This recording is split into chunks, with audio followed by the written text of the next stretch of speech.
아멘. 예, 하나님의 말씀 함께 찾아봅니다. 히브리서 13장 히브리서 13장 18절에서 25절까지의 말씀 우리 함께 봅니다. 우리를 위하여 기도하라. 우리가 모든 일에 선하게 행하려 함으로 우리에게 선한 양심이 있는 줄을 확신하노니 내가 더 속히 너에게 돌아가기 위하여 너희가 기도하기를 더욱 원하노라. 양들의 큰 목자이신 우리 주 예수를 영원한 언약의 피로 죽은 자 가운데서 이끌어내신 평강의 하나님이 모든 선한 일에 너희를 온전하게 하사 자기 뜻을 행하게 하시고 그 앞에 즐거운 것을 예수 그리스도로 말미암아 이루시기를 원하노라. 영광이 그에게 세세무궁토록 있을지어다. 아멘.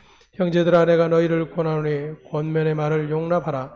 내가 간단히 너에게 썼느니라. 우리 형제 디모데가 너인 것을 너희가 알라. 그가 속히 오면 내가 그와 함께 가서 너희를 보리라. 너희를 인도하는 자들과 및 모든 성도들에게 문안하라. 이달리아에서 온 자들도 너희에게 문안하느니라. 은혜가 너희 모든 사람에게 있을지어다. 아멘. 아멘. 사도의 마지막 권면이라고 하는 제목으로 오늘도 함께 말씀을 상고해 봅니다. 오늘도 히브리서에 대한 마지막 강해를 이제 하게 되었습니다. 꽤 오랜 시간이지만 어느새 벌써 끝이 났나 싶을 정도죠.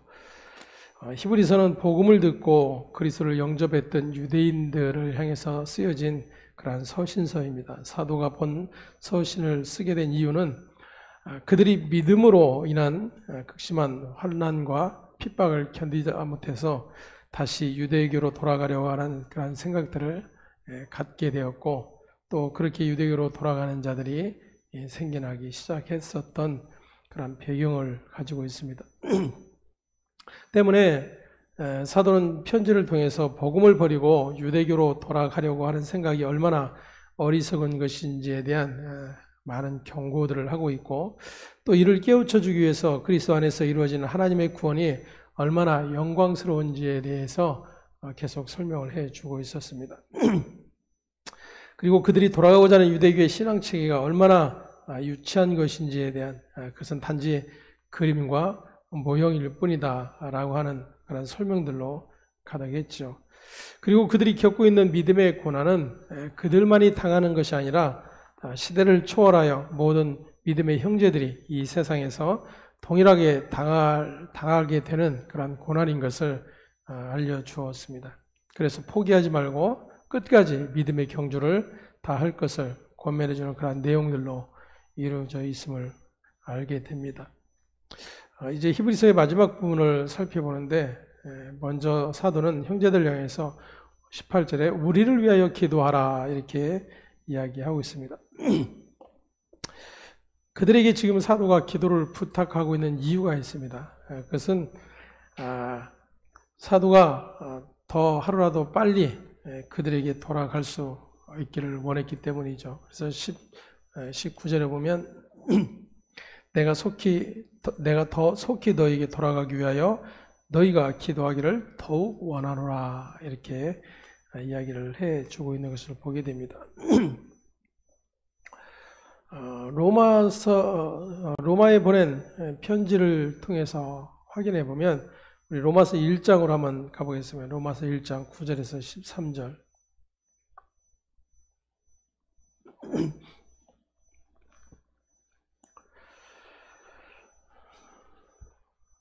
로마서 1장 9절에서 13절 함께 봉독합니다. 내가 그의 아들의 복음 안에서 내 심령으로 섬기는 하나님이 나의 증인이 되시거니와 항상 내 기도에 쉬지 않고 너희를 말하며 어떻게 하든지 이제 하나님의 뜻 안에서 너희에게로 나아갈 좋은 길 얻기를 구하노라. 내가 너희를 보기를 간절히 원하는 것은 어떤 신령한 은사를 너희에게 나누어 주어 너희를 견고하게 하려 함이니 이는 곧 내가 너희 가운데서 너희와 나의 믿음으로 말미암아 피차 안위함을 얻으려 함이라. 형제들아, 내가 여러 번 너희에게 가고자 한 것을 너희가 모르기를 원하지 아니하노니 이는 너희 중에서도 다른 이방인 중에서와 같이 열매를 맺게 하려 함이로되 지금까지 길이 막혔도다. 아멘. 로마에 그리스도의 복음이 전해지게 되었죠. 그것은 특정한 사도들을 통해서 복음이 증거된 것이 아니었습니다. 오순절 예루살렘에 왔다가 이제 성령의 충만함을 입어 그리스도의 복음을 하나님의 은혜로 깨닫게 된 자들이 함께 모여서 그 말씀을 상고하고 그리스도에 대한 복음의 그러한 일들을 계속해서 확인하는 그러한 일들이 있었음을 알 수가 있습니다. 그렇게 이제 자생적으로 모여지게 된 교회에게 바울은 그리스도의 복음에 대해서 또 유대인들이 섬기는 그런 율법의 모든 열심과 그들의 경건 이런 것에 대해서 복음으로 자세하게 이제 풀어 가르친 일을 하기 위해서 사도인 바울이 로마 교회를 향해서 이제 편지를 쓰게 된 것이죠. 그렇게 이제 서신으로 성도들을 만나게 된 것입니다. 이 히브리서도 역시도 마찬가지로 서신서죠. 편지예요. 다만 그들의 사정과 형편과 그들의 상황들을 듣고 그들에게 하나님의 은혜의 복음이 무엇인지를 글로써 이제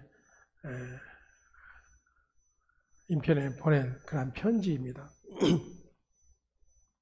그런데 로마 교회도 마찬가지고 이 유대인들이 섬기고 있었던 이 교회 역시도 바울이 그들과 만나기를 간절히 원하고 있었어요.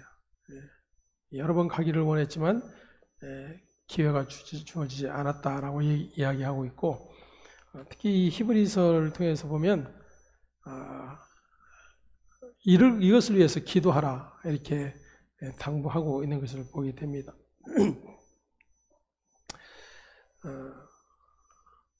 우리가 흔히 하나님의 말씀을 듣고 배우는 그런 일들에 있어서 특히나 요즘 그 코로나 팬데믹 이후로 성도들이 교회에 대한 인식들이 많이 달라졌습니다.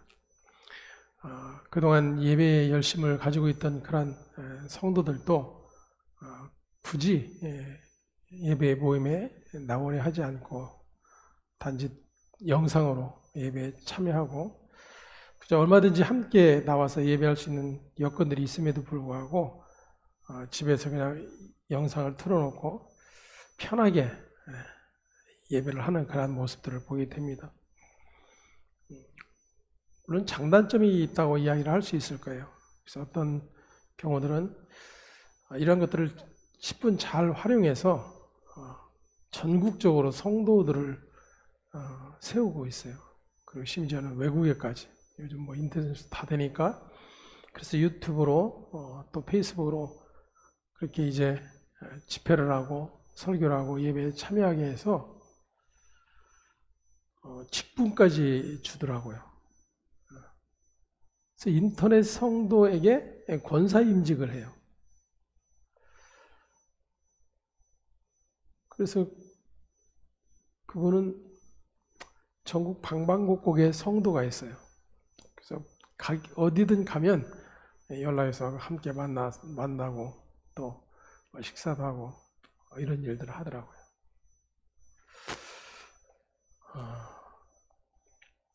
피치 못할 상황들, 지금 히브리서도 그러고 로마서도 그러고 예수 그리스도를 믿는 일 때문에 박해가 있고 극심한 환난이 주어졌습니다. 그래서 함께 예배 자리에 있는 일들이 결코 쉽지 않은 그런 상황이었죠.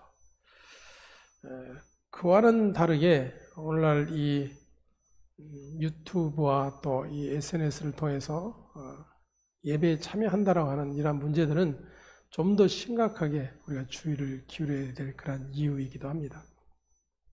왜냐하면 오늘 사도는 편지를 보내고 있지만 그의 마음은 그들과 직접 대면하고 싶어하는 마음이 간절한 것을 알 수가 있어요. 로마 교회도 역시 마찬가지고. 물론 그 편지를 받아본 성도들 역시도 마찬가지였을 것입니다. 사실 우리가 교회에 모이는 이유 중에 하나가 바로 거기에 있습니다. 우리가 대면하여 하나님의 말씀을 나누고 그 말씀 안에서 서로의 공통된 그런 마음들, 생각들, 가치들이 공유되는 그런 모습들을 우리가 확인을 할 수 있기 때문입니다. 사실 SNS는 그런 것을 확인하기가 결코 쉽지 않죠. 물론 교회가 커지면 역시 마찬가지예요. 예를 들어서 몇백 명, 몇천 명이 앉아서 예배를 하고 있는데 그들과 그러한 교감을 나눈다는 것은 사실상 쉬운 문제가 아니에요. 그래서 이제 그런 부분에 대해서 신학적으로도 많은 문제 제기들을 하는데 150명 정도, 이 정도의 예배 인원을 적당하다고 생각을 합니다. 그래서 신학교에서 배울 때도 교회가 300명이 넘으면 분립하라라는 그런 얘기를 자주 했어요. 300명이 넘으면 그것은 이제 이미 힘에 의해서 움직여지는 그런 상태가 된다라는 거죠. 사도 역시도 지금 성도들에게 편지를 보내면서도 마음의 안타까움이 가득한 것을 우리가 보게 되는데 그것은 그들과 함께 만나서 대면하고자 하는 그런 마음이 있는 것을 확인을 할 수가 있습니다. 때문에 사도가 지금 그들을 만나려고 하는 이유는 다른 것이 아니에요. 친교하기 위해서이겠습니까? 서로가 만나지 못하니까 만나서 반가운 얼굴을 보고 서로가 교제를 나누기를 원하는 것이겠어요? 좀 거리가 먼 것일 것입니다. 힘들고 어려운 그러한 모든 상황 속에서도 어떻게 우리가 하나님의 은혜로 구원의 자리에 이끌림을 받게 되었는지, 그리고 사도가 지금 가르쳐주고 있는 것처럼 우리만 당하는 고난이 아니라 모든 믿음의 사람들이 그러한 고난의 길을 겪었다라고 하는 것을 함께 나누며 결국 그 하나님의 은혜에 붙들린 그 모든 삶 속에서 하나님이 주신 은혜를 잊지 말자라고 서로를 권면하고 서로를 격려하기 위한 그러한 일인 것을 알 수가 있습니다. 때문에 교회는 이러한 목적으로 가득 차야 된다고 여깁니다. 물론 좋은 교회, 성령 충만한 교회, 여러 가지 이야기들을 하고 있지만 정말로 성경이 말하는 좋은 교회, 성령 충만한 교회가 어떤 것인가를 또다시 우리가 확인을 해야 하는 것이죠. 그저 가족보다도 더 친밀한 유착이 형성되어 있는 그러한 교회가 좋은 교회가 아니라 예수 그리스도의 복음이 나누어지고 그 복음 안에서 서로가 하나님의 백성됨을 확인하는, 그리고 그 말씀으로 인해서 우리의 모든 연약함들이 세워지고 또 우리의 죄들이 고백되어지는 그러한 일들이 아름다운 교회인 것을 확인을 할 수가 있습니다. 20절부터 우리 25절까지 함께 보겠습니다. 양들의 큰 목자이신 우리 주 예수를 영원한 언약의 피로 죽은 자 가운데서 이끌어내신 하나님, 평강의 하나님이 모든 선한 일에 너희를 온전하게 하사 자기 뜻을 행하게 하시고 그 앞에 즐거운 것을 예수 그리스도로 말미암아 우리 가운데서 이루시기를 원하노라. 영광이 그에게 세세무도록 있을지어다. 계속해서요. 형제들아, 내가 너희를 권하노니 본면의 말을 용납하라. 내가 간단히 너에게 썼느니라. 우리 형제 디모데가 노인 것을 너희가 알라. 그가 속히 오면 내가 그와 함께 가서 너희를 보리라. 너희를 인도하는 자들과 및 모든 성도들에게 문안하라. 이달리아에서 온 너희 자들도 너희에게 문안하느니라. 은혜가 너희 모든 사람에게 있을지어다. 아멘. 20절에 보니까 예수님을 양들의 큰 목자 이렇게 표현을 하고 있습니다. 우리를 어둠에서 이끌어 영원한 빛의 나라로 인도하고 계시는 분이 바로 예수 그리스도이신 것을 확인을 할 수가 있죠. 어찌 보면 인간의 눈에는 모세나 여호수아 혹은 기드온, 다윗 같은 그런 사람들이 보이게 될 것입니다. 그래서 우리는 흔히 성경을 바라보면서 그런 믿음의 사람이라고 여겨지는 자들에게 우리의 초점이 자주 가는 게 사실이죠. 하지만 그러한 자들 역시도 모두 큰 목자이신 예수님의 양에 불과했다라고 하는 것을 우리가 다시 한번 유념해야 합니다. 양들의 큰 목자, 바로 그분이 예수시다라는 거죠. 바꿔 말하면 그 예수 그리스도의 목자 되심 앞에 우리 모두는 양이라고 하는 사실을 다시 한번 확인을 할 수가 있습니다. 여기에 큰 양, 작은 양이 있겠어요? 예? 착한 양, 못한 양 이런 구분이 있겠습니까? 다만 우리는 예수 그리스도의 양 된 존재들일 뿐입니다. 그래서 예수님이 요한복음에서 말씀하셨던 것처럼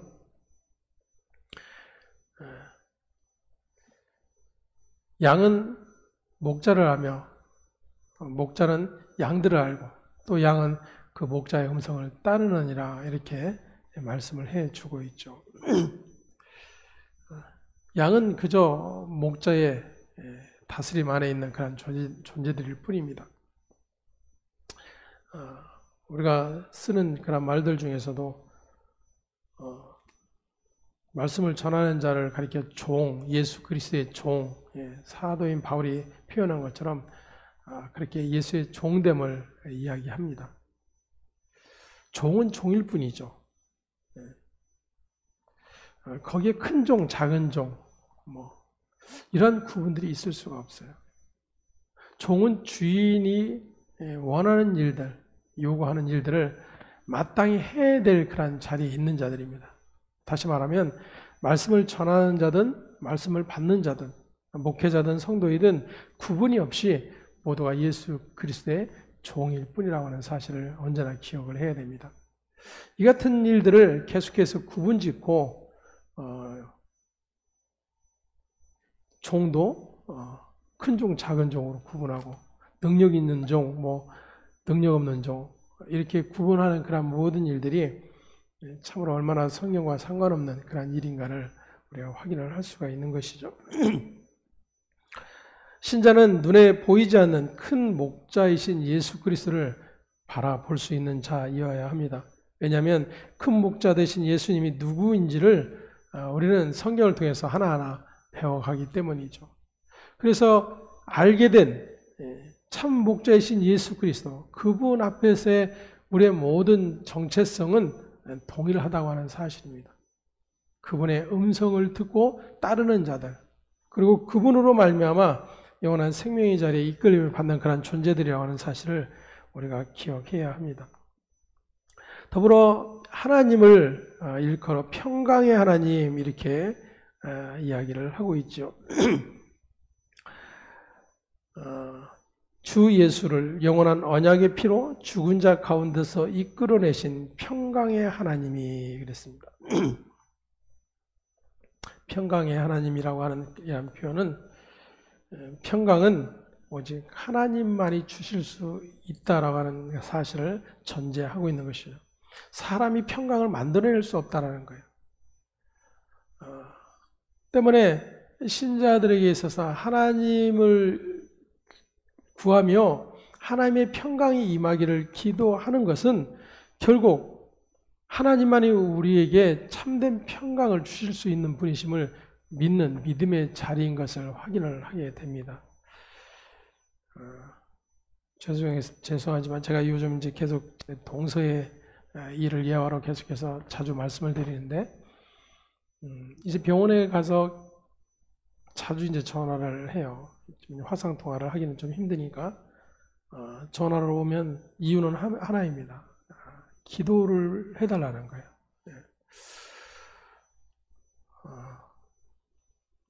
그 처형을 통해서 이제 전화기를 건네받고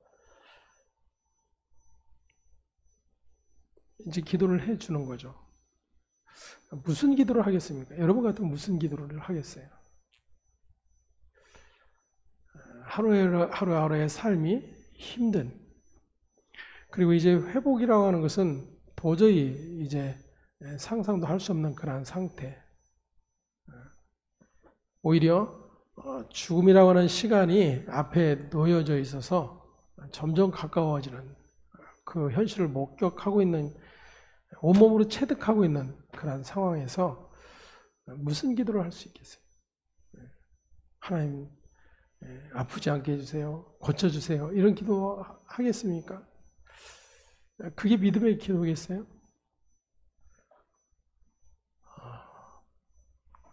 제가 늘 이제 기도하는 것은 한 가지입니다.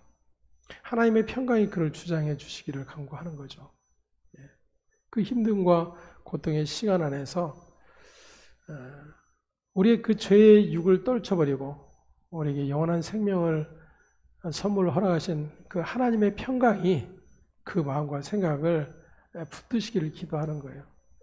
그래서 그 평강으로 가득 채워져서 비록 육은 힘들고 고통이지만 그것을 뛰어넘고, 그래서 하나님이 약속하신 그 나라를 사모함이 그의 마음 안에 가득 채워지기를 위해서 기도할 뿐입니다. 사실 우리의 소망이 그거 아닐까요? 모든 믿는 자들의 소망이 그것일 것입니다. 우리가 죽음의 직면에 있든 아니면 우리가 어떤 고통의 상황에 직면에 있든, 오늘 사도가 지금 전하고 있는 이 유대인들의 상황들, 예수 그리스도를 믿는 일 때문에 자신들에게 주어진 여러 가지 힘들고 어려움의 그런 모든 환난 가운데서 사도가 구하고 있는 것은 하나님의 평강을 구하고 있다라는 거예요. 그 하나님의 평강을 아는 자, 그리고 하나님의 평강을 누리는 자가 복이 있는 자이죠. 그래서 21절에 보면 모든 선한 일에 너희를 온전하게 하사 자기 뜻을 행하게 하시고 그 앞에 즐거운 것을 예수 그리스도로 말미암아 우리 가운데 이루시기를 원하노라 그랬어요. 예수 그리스도로 말미암아 우리 가운데 이루기를 원하노라. 이미 그렇게 하나님은 예수 그리스도를 통하여 하나님의 평강을 우리에게 나누어 주셨다라는 것이죠. 그것을 이제 믿음으로 함께 여전히 누릴 것을 소망하고 있는 것을 보게 됩니다. 우리의 모든 인생은 하나님과 원수된 그런 존재들이었죠. 허물과 죄로 죽었던 자이고, 그래서 하나님의 평강과 상관없는 그런 자리에 있을 수밖에 없는 자들이었습니다. 근데 하나님은 아들 예수 그리스도로 말미암아 그 십자가의 피 흘리심으로 말미암아 그 하나님의 평강을 누릴 수 있는 자로 이끌어내 주셨다는 것입니다. 로마서 5장 8절에서 10절 말씀을 통해서 우리 다시 한번 확인을 해봅니다.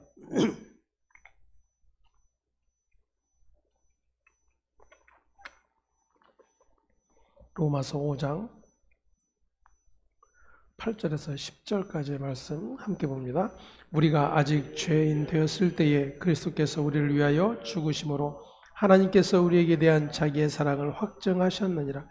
그러면 이제 우리가 그의 피로 말미암아 의롭다 하심을 받았으니 더욱 그로 말미암아 진노하심에서 구원을 받을 것이니 곧 우리가 원수 되었을 때에 그의 아들의 죽으심으로 말미암아 하나님과 화목하게 되었은즉 화목하게 된 자로서는 더욱 그의 살아나심으로 말미암아 구원을 받을 것이니라. 아멘. 제가 은혜의 복음 안으로 들어오게 된 일 중에 하나가 이 5장 8절의 말씀이었습니다. 우리가 아직 죄인 되었을 때에 그랬어요. 사실은 상상도 할 수 없는 일이고 어떻게 이런 일이 있을 수 있을까? 그런 생각으로만 가득 차 있었던 때이죠.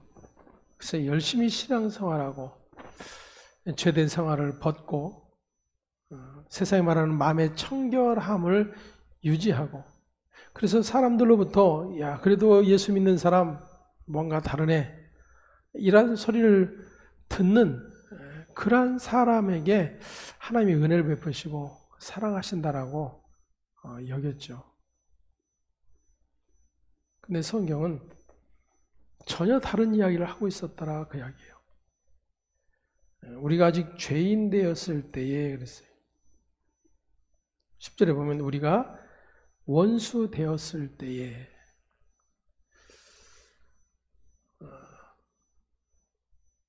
세상에서는 도저히 연결시킬 수 없는 내용이죠.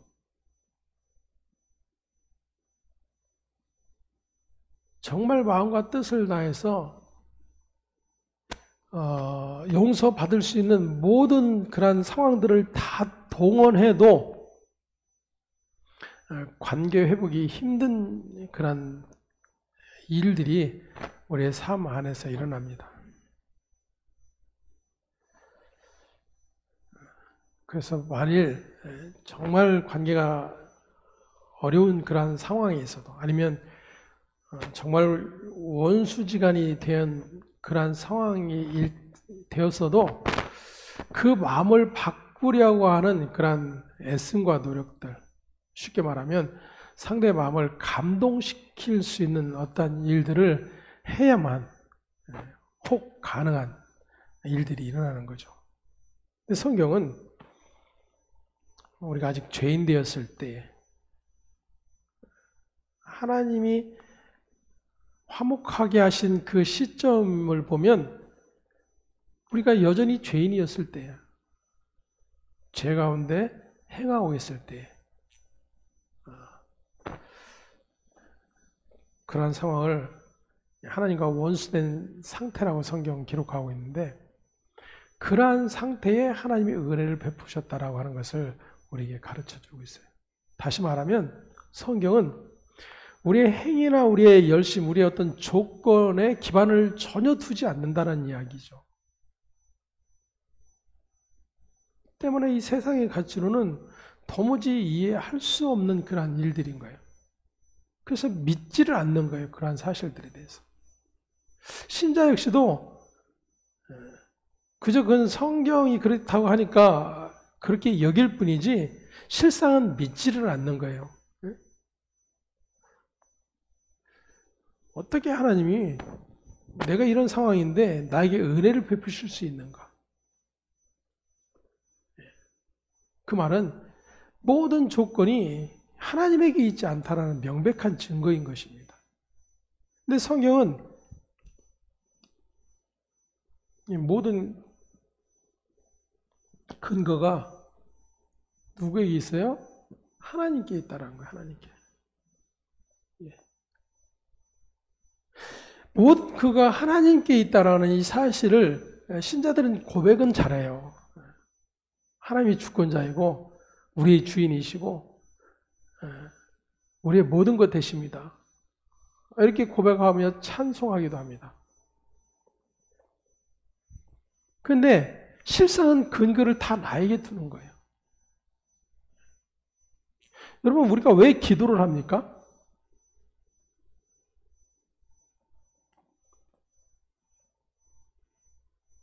나에게 근거를 두기 때문이죠.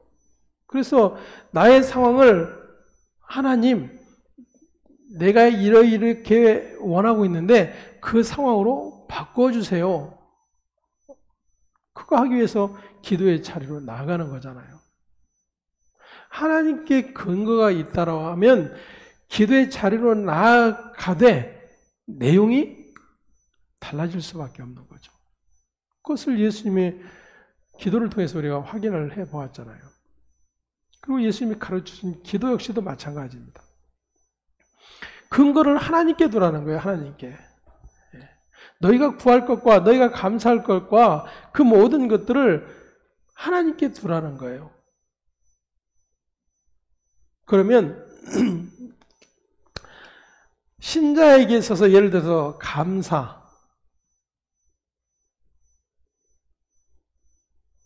동일할까요?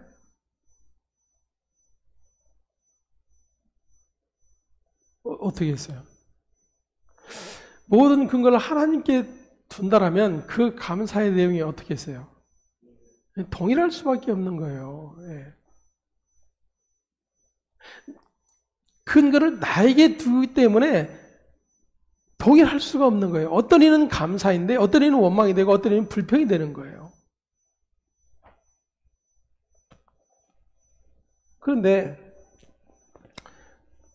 사도인 바울이 권고하고 있는 것처럼 항상 기뻐하라, 쉬지 말고 기도하라, 범사에 감사하라 그랬어요. 모든 일에 감사하라는 거죠.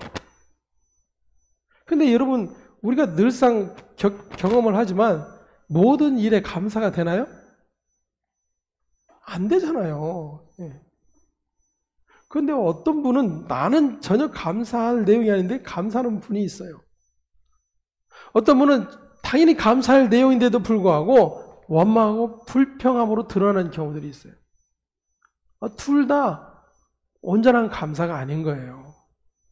그래서 사도인 바울이 권하는 이 감사, 범사의 감사는 모든 근거가 하나님께 있음을 전제로 하고 있는 거예요. 그래서 그 하나님께 모든 그 근거가 있기 때문에 어떤 것도 감사하지 않을 일이 없게 되는 거예요. 그게 바로 신자의 삶이라고 하는 것을 우리에게 가르쳐 주고 있는 거죠. 장미꽃 감사, 장미꽃 가시 감사, 뭐 이런 이야기 하잖아요. 우리가 흔히 하는 감사의 내용들을 들어보면 누가 가시에 찔렸는데 자기는 찔리지 않게 해주셔서 감사합니다 이러잖아요.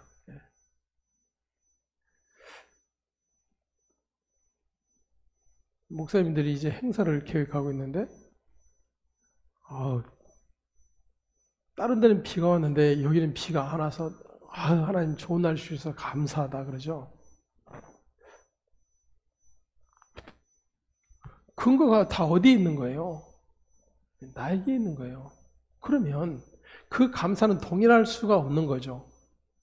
예를 들어서 여기에서도 지금 목사님들이 행사를 계획하고 있고 지금 B라고 하는 지역에서도 행사를 계획하고 지금 진행하고 있어요.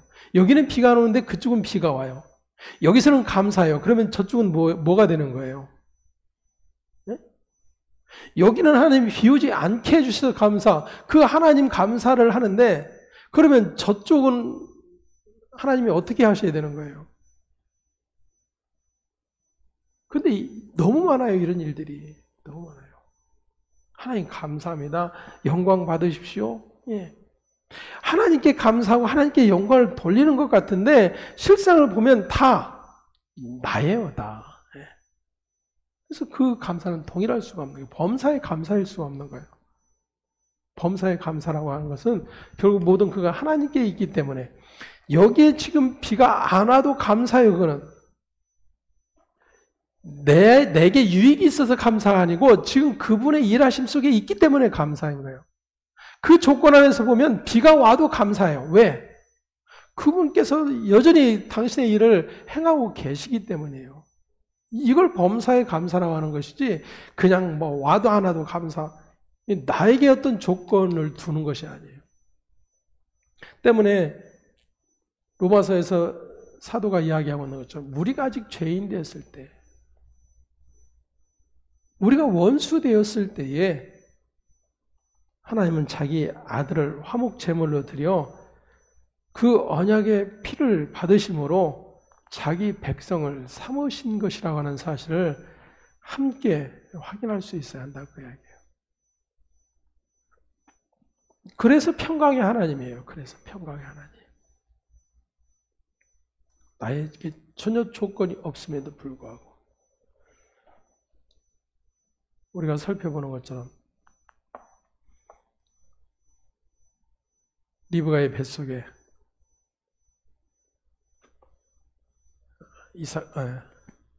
에서와 야곱이 그 복중에 있었을 때 하나님 이미 정해놓으셨어요. 정해놓으셨어요. 그들이 무슨 일을 행하기도 전에 성경이 이미 그것을 선언하고 있어요. 그런데 끊임없이 우리는 그 성경의 내용, 이제 야곱이 자라나서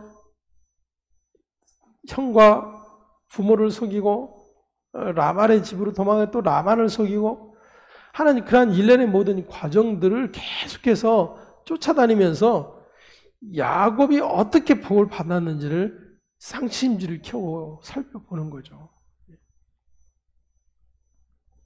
그래서 이렇게 해서 하나님께서 야곱을 복 주셨구나 라는 것을 찾아내려고 애를 쓰는 거예요. 야복강의 기도 역시도 마찬가지잖아요.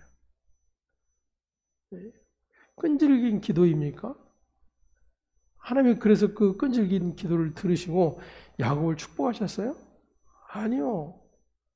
이미 야곱이 리브가의 뱃속에 있을 때 복 주셨다 말씀하세요. 아니, 에베소서는 창세 전에 하나님의 복을 이야기를 해주고 있다 그 이야기예요. 모든 근거가 그분에게 있는 거예요. 때문에 그 하나님의 평강이 우리 가운데 있음이 얼마나 놀라운 일인가를 우리가 확인할 수 있어야 되는 거예요. 베드로가 예수님 부인하지 않겠다라고 굳게 맹세했죠. 예수님이 아니야, 너는 나를 부인할 거야. 3번 부인할 거야. 모든 일들을 마치 현실처럼 말씀을 해주셨어요. 그럼에도 불구하고 베드로는 예수님의 말씀과 전혀 동의가 되지 않았죠. 뭐예요? 모든 근거가 하나님께 있음을 인정하지 않는 거예요, 여러분. 그런데 이러한 일을 믿음이라고 계속해서 가르침 받고 있었던 우리의 현실을 보게 되는 겁니다. 근거를 나에게 두자라고 외치는 거예요.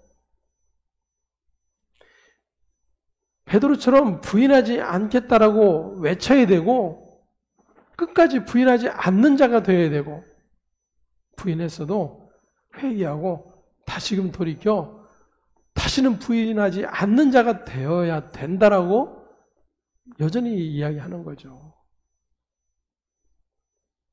그게 믿음인 것처럼 착각을 해요. 그게 하나님을 기쁘시게 하는 것처럼 여긴다고요. 근데 그것이 모든 근거를 하나님께 두는 것이 아닌 나에게 두고 있다는 사실을 전혀 인지하지 못하는 거예요. 주님이 부인할 거야 그러면 거기서 부인하지 않으려고 발버둥하는 내가 얼마나 의로운 자 행세를 하고 있는지를 확인할 수 있어야 된다 그 이야기예요.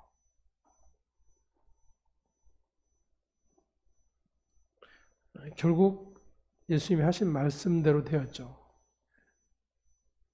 그때 예수님이 부활하시고 나서 베드로에게 찾아오세요. 고기를 잡으러 간 제자들에게 주님이 찾아오셔서 하신 첫 마디가 뭐예요? 너희가 평안하냐? 그래서 내가 평안하냐. 다시 말하면 너에게 평강이 있을지어다 라고 말씀하세요. 여러분 안 맞잖아요. 앞뒤가 안 맞잖아요. 지금 예수님이 부활하셔서 찾아오셔서 첫 번째 하셔야 될 말씀이 뭐겠어요? 우리 같으면 니들이 그러고 사람이냐? 니네가 그러고도 사람이야? 이래도 지금 시원찮을 판인데 그렇잖아요. 너 그렇게 부인하겠다고 다짐하더니 제일 먼저 도망가? 아니 모른다고 부인해?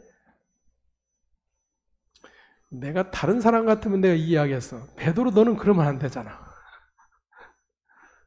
그렇잖아요. 근데 주님이 뭐라고 말씀하신다고요? 평안하냐? 그래, 평안하냐. 다시 말하면 너에게 평강이 있을지어다. 그것은요, 베드로가 지금 부인했든 안 했든 그것과 상관없는 평강이에요. 이해가 되세요? 근거가 그분에게 있기 때문에 그분에게 있다라고 하는 사실이 확인되어지는 자리가 뭐예요? 평강이에요, 평강. 우리가 아직 죄인 되었을 때 원수 되었을 때 그분이 어떻게 나를 사랑하시고 그 생명 안으로 불러내시는지를 확인하게 된 자들, 그들이 평강을 누리는 겁니다. 그 어떤 것과도 상관없이, 나에게 어떤 조건 상관없이. 바로 그리스도의 몸인 교회는 그리스도 안에서 이 평강을 누리는 자들이라고 하는 사실을 다시 한번 확인을 할 수가 있는 것입니다. 이 히브리서를 기록하는 이 사도 이 바울 역시도 하나님의 평강이 너희를 주장하고 있다 그 이야기야. 너희들 지금 예수 그리스도를 믿는 것 때문에 그렇게 세상에서 힘든 그런 상황을 겪고 있는데 그럼에도 불구하고 너에게는 하나님께서 아들을 통하여 이루신 그 하나님 나라의 영원한 생명이 주어진 자들이기 때문에 그 사실로 너에게 평강이 누리기를 원한다라고 하는 것을 이야기하고 있는 거예요. 이것이 하나님의 백성된 존재들에게 주어진 영원한 복이죠. 21절에 보면 모든 선한 일에 너희를 온전하게 하사 자기 뜻을 행하게 하시고 그 앞에 즐거운 것을 예수 그리스도로 말미암아 우리 가운데서 이루시기를 원하노라. 영광이 그에게 세세무궁토록 있을지어다. 아멘. 모든 선한 일에 너희를 온전하게 하사라고 하는 말은 교회를 그리스도 안에서 완전한 자로 세우시려는 하나님의 뜻을 드러내고 있는 것입니다. 교회는 예수 그리스도가 머리이시며 주인된 그런 관계에 있는 자들이죠. 그러니까 그분에게 속하여 그분으로 인하여 하나님이 펼쳐놓으신 그 평강을 누리는 그런 자들인 것입니다. 에베소 4장으로 한번 가보겠습니다. 에베소서 4장 11절에서 13절까지.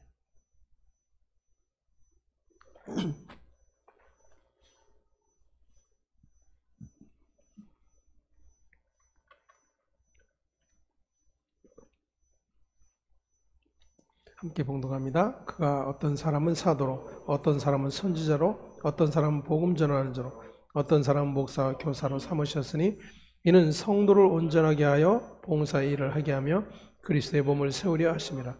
우리가 다 하나님의 아들을 믿는 것과 아는 일에 하나가 되어 온전한 사람을 이루어 그리스도의 장성한 분량이 충만한 데까지 이르리니. 아멘.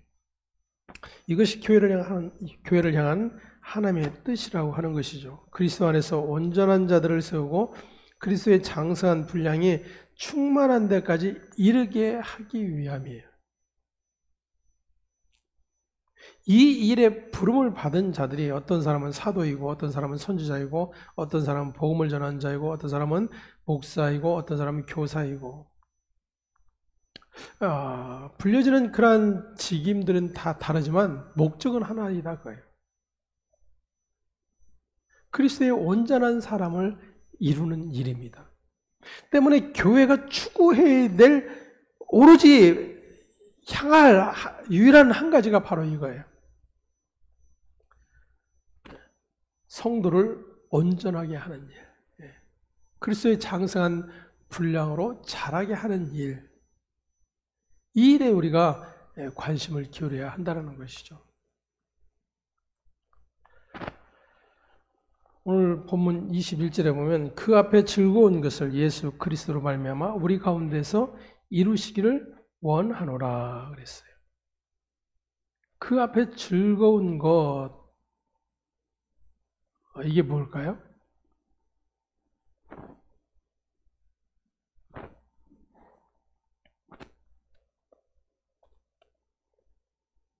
그 앞에 즐거운 것. 교회 건축을 앞에 놓고 있기 때문일까요? 아니면 1만 명 성도를 눈앞에 두고 있기 때문일까요?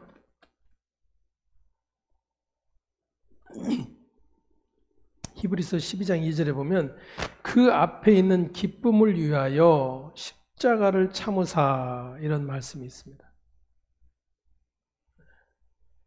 그 앞에 즐거운 것은 바로 십자가를 통해서 이루실 하나님의 뜻을 바라보고 있는 예수님의 기쁨이었던 것을 알 수가 있습니다. 다시 말하면 예수님이 바라보셨던 기쁨은 자기 백성들이 자신의 고난과 죽음을 통해 죄 사함을 받고 하나님의 자녀로 이끌림을 받는 일, 그 일을 이야기하고 있는 것입니다. 예수님은 이 기쁨 하나로 십자가의 길을 걸어갈 수 있었던 것을 우리가 확인을 할 수가 있습니다. 때문에 신자인 우리는 그리스도의 희생으로 등장하게 된 하나님의 작품일 뿐입니다. 때문에 하나님께서는 자기의 기쁨을 위해 그리스도 안에 있는 교회를 반드시 그리스도 안에서 온전한 자들로 세워가고 계시다라는 사실입니다.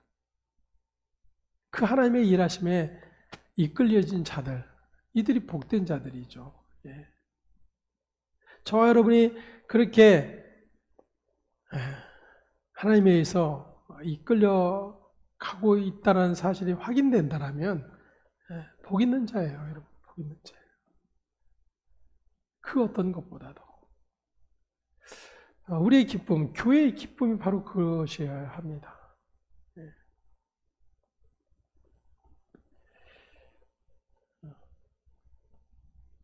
비록 사람이 많지는 않아도, 또 교회 건물이 화려하지는 않아도, 그런 것과 전혀 상관없이 그렇게 하나님의 구원의 은혜에 이끌려 하나하나 우리의 모든 주체가 꺾여지고 부인되어지는 그러한 인생이 되어진다라면 그것이 바로 복된 인생이라고 하는 사실을 또다시 확인을 할 수가 있을 것입니다. 때문에 교회가 해야 될 한 가지가 있다면 부지런히 예수를 배우는 일이에요. 부지런히 예수를 배우는 일. 그리고 그 예수와 더불어 어떻게 그의 몸된 지체로서 그 예수님이 우리에게 안겨준 그 평강을 누리며 살아갈 수 있는 자가 되었는지를 계속해서 확인해 가는 것입니다. 히브리서의 모든 이제 강론을 마치면서 우리가 변함없이 기억해야 될 것은 바로 한 가지예요. 사도가 끊임없이 외치고 있는 것처럼 주체이신 하나님, 그리고 하나님으로부터 우리에게 생명의 선물로 보내주신 예수 그리스도, 그분으로 말미암은 하나님의 평강을 맛보고 누릴 수 있는 그런 존재라고 하는 사실들을 확인해 가는 일들, 그리고 기회가 주어질 때마다 우리는 그 그리스도의 복음을 증거하면서 주님이 말씀하셨던 착하고 충성된 종, 그 자리에 변함없이 서 있기를 소망할 뿐입니다. 착하고 충성된 종은 주인의 뜻을 행하는 자예요. 주인의 뜻을. 우리 베드로전서 2장 25절을 읽고 교회는 어떤 사람들의 모임인지를 확인을 해보겠습니다. 베드로전서 2장 25절. 사도인 베드로가 어떻게 설명을 해주고 있는가?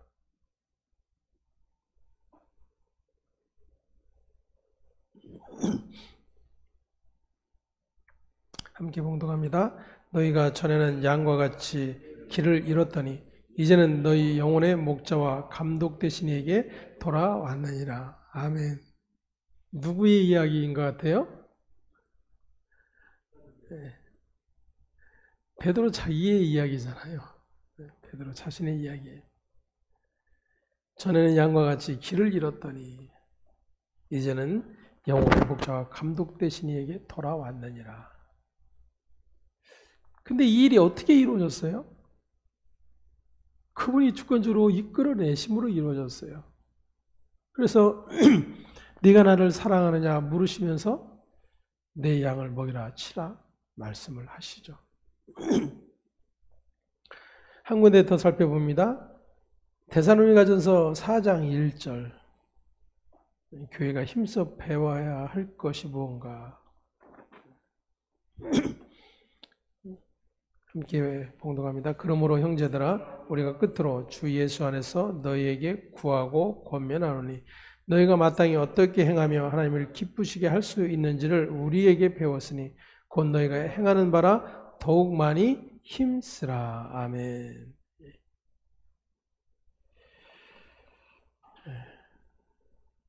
배운 것을 행하라 그렇게 권면을 하고 있어요. 물론 교회가 외치는 표어대로 배우고 가르치며 행하는 교회. 하지만 무엇을 배우고 무엇을 가르침을 받느냐가 중요한 것이죠. 무엇보다도 우리의 모든 주체가 되신 우리의 모든 그가 하나님께 있다고 하는 사실들을 배우고 확인해 가지 않으면 우리는 틈만 나면 모든 근거를 나로 세우는 그런 자들인 것을 확인을 하게 됩니다. 골로새서 1장에 보면 이렇게 기록을 하고 있습니다. 우리가 그를 전파하여 각 사람을 권하고 모든 지혜로 각 사람을 가르치면 각 사람을 그리스도 안에서 완전한 자로 세우려 함이니. 이 완전한 자로 세우려 함이니라고 하는 것은 아까 에베소에서 살펴본 것처럼 성도를 온전하게 하는 일과 일맥상통하는 그런 내용인 것이죠. 이를 위하여 나도 내 속에서 능력으로 역사하시는 이의 역사를 따라 힘을 다하여 수고하노라 그랬습니다. 자신이 행하는 모든 수고의 근거가 어디에 있어요? 성령님께 있다라고 하는 것을 사도인 바울이 고백을 하고 있는 것이죠. 우리는 성령의 이끄심을 따라서 모든 일들을 행한다고 하지만 언제나 주체가 나로 바뀌어지는 그런 일들을 수시로 경험을 하죠. 무엇보다도 앞에 서 있는 자들이 이러한 유혹에 빠지는 확률이 더 높습니다. 때문에 사도 바울은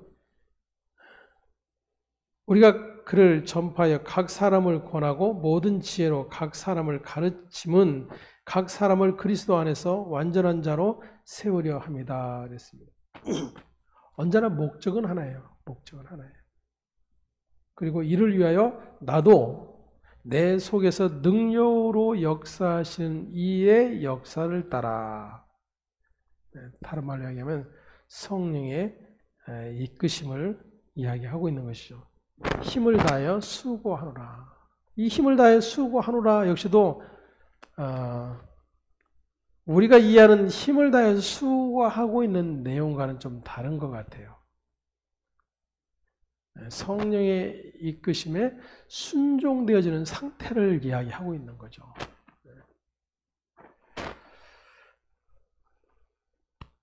오늘도 우리가 교회로 모여서 말씀을 배우고 또 말씀을 통해서 서로 은혜의 복음 앞에 있는 것을 확인하고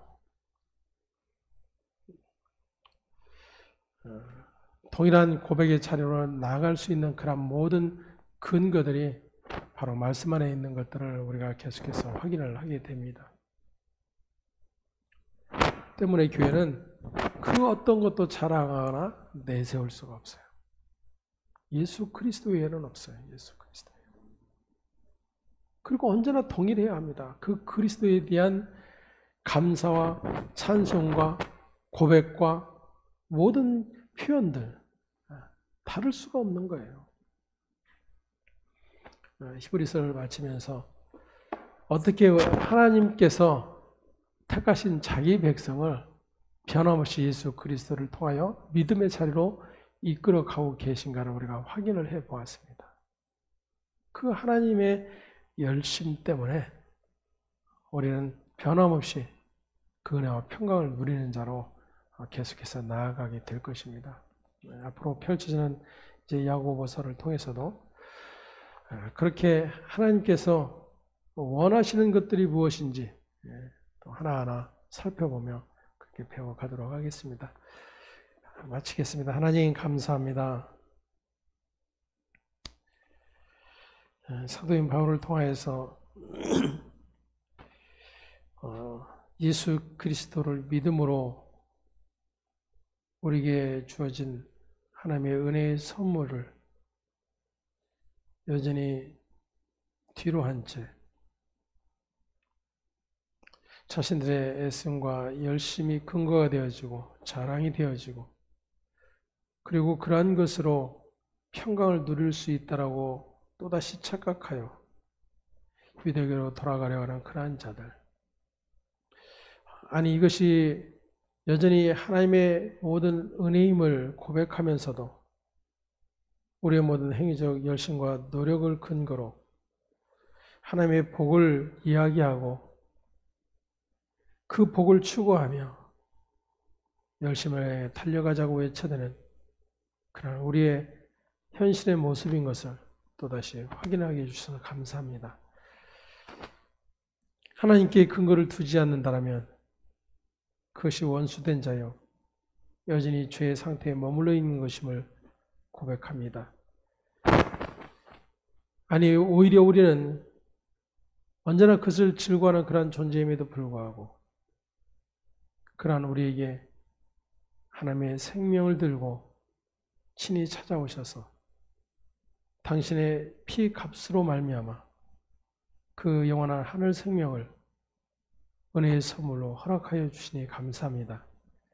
날마다 그 은혜를 배우고 누리며 기뻐하며 하나님이 허락하신 그 평강을 누리며 살아가는 그런 우리 모두 될 수 있도록 하나님 은총 베풀어 주시고 여전히 그 하나님의 은혜를 헛된 영광으로 바꿔버리는 우리의 모든 죄된 습관들로부터 말씀의 자리로 한 걸음 한 걸음 나아가기를 힘쓰는 우리 모두가 되어지도록 은총 베풀어 주시옵소서. 감사하고 우리 주 예수 그리스도의 이름으로 기도합니다. 아멘. 하늘에 계신 우리 아버지여 이름이 거룩히 여김을 받으시오며 나라의 마옵시며 뜻이 하늘에서 이룬 것 같이 땅에서도 이루어지이다. 오늘날 우리에게 일용할 양식을 주옵시고 우리가 우리에게 죄 지은 자를 사하여 준 것 같이 우리 죄를 사하여 주옵시고 우리를 시험에 들게 하지 마옵시며 다만 악에서 구하옵소서. 대개 나라와 권세와 영광이 아버지께 영원히 있사옵나이다. 아멘.